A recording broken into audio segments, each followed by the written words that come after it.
Right ఇక కొడంగల్ నియోజకవర్గం కోస్గిలో MLA Harish Rao మాట్లాడుతున్నారు. ఇప్పుడు లైవ్ చూద్దాం.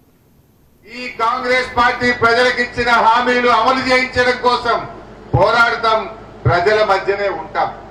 మనం గెలిచినా ఓడినా, అధికారంలో ఉన్నా ప్రతిపక్షంలో ఉన్నా ప్రజల మధ్య ఉండే పార్టీ, ప్రజల కోసం పనిచేసే పార్టీ మన బీఆర్ఎస్ పార్టీ అని చెప్పి నేను మనవి చేస్తా ఉన్నా. మరి ఎన్నికల్లో ఆలోచించాలి.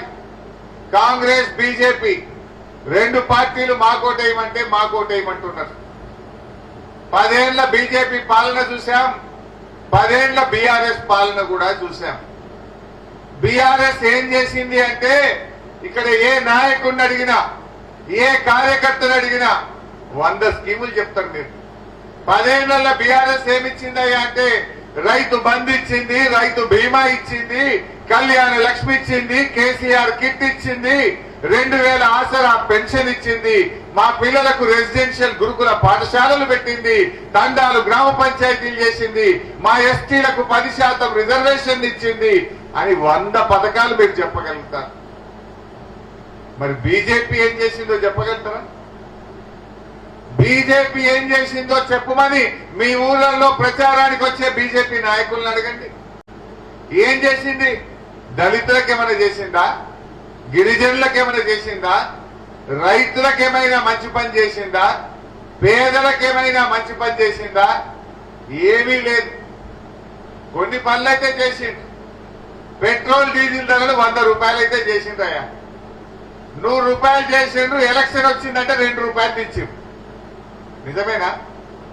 అదే విధంగా గ్యాస్ సిలిండర్ ధర 350కి 1000 రూపాయలు చేసిండు.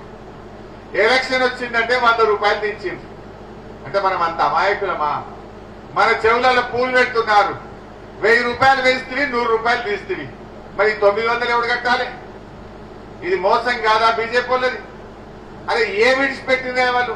పాల మీద, పెరుగు మీద, గోధుమ పిండి మీద, పప్పుల మీద జీఎస్టీ వేసి ఇవాళ ధరలు పెంచింది బీజేపీ కాదా? ఇవాళ నిత్యావసర వస్తువుల ధరలు ఇవాళ ఆకాశాన్ని అంటుతా ఉన్నాయి. పేదవాడు కూలీ గాలి చేసుకొని బతికేటోళ్ళు, రెక్కాడితే డొక్కాడని వాళ్ళు ఈ పెరిగిన ధరలతో ఇవాళ పేదల నడ్డి విచ్చింది. ఇవాళ బీజేపీ పార్టీ పేదలు బతకడం కష్టమైంది. ఇదేనా బీజేపీ పేదలకు చేసింది? అరే ఆకలి పెరిగింది, నిరుద్యోగం పెరిగింది, పేద రైట్.